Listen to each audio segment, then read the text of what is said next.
بسم اللہ الرحمن الرحیم۔ سورہ ملک قرآن کریم کی ایک بابرکت سورہ ہے اور حدیث پاک میں اس سورہ کے بہت سارے فضائل بھی بیان کیا گیا ہے۔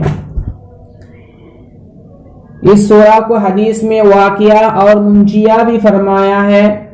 واقعہ کے معنی بچانے والی اور منجیہ کے معنی نجات دلانے والی۔ حدیث پاک میں اللہ کے رسول صلی اللہ علیہ وسلم نے ارشاد فرمایا، یہ سورہ عذاب کو روکنے والی اور عذاب سے نجات دلانے والی ہے۔ یہ اپنے پڑھنے والے کو عذاب قبر سے نجات دلائے گی۔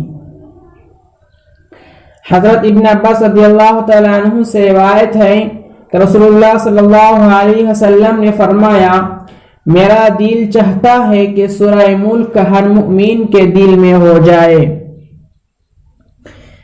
مسند احمد شریف، ترمذی شریف، سنن ابو داؤد، سنن نسائی اور سنن ابن ماجہ میں یہ روایت منقول ہے۔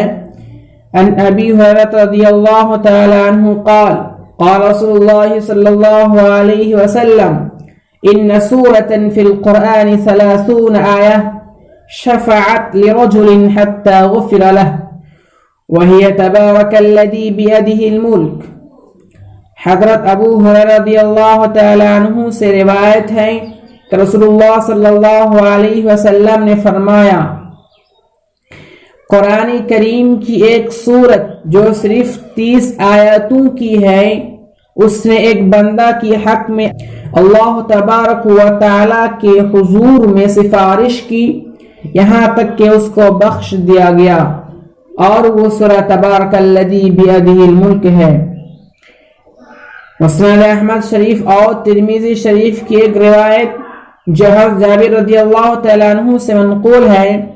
عن جابر رضی اللہ تعالی عنہ ان النبی صلی اللہ علیہ وسلم كان لا ينام حتى يقرأ الف لام میم تنزیل وتبارك الذي بيده الملك۔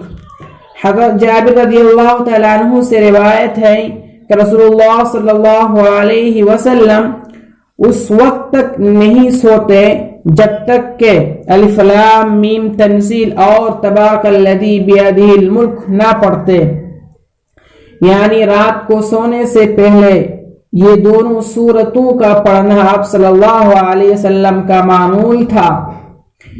اللہ تبارک و تعالی ہم سب کو ان سورتوں پر عمل کرنے کی توفیق عطا فرمائیں، آمین۔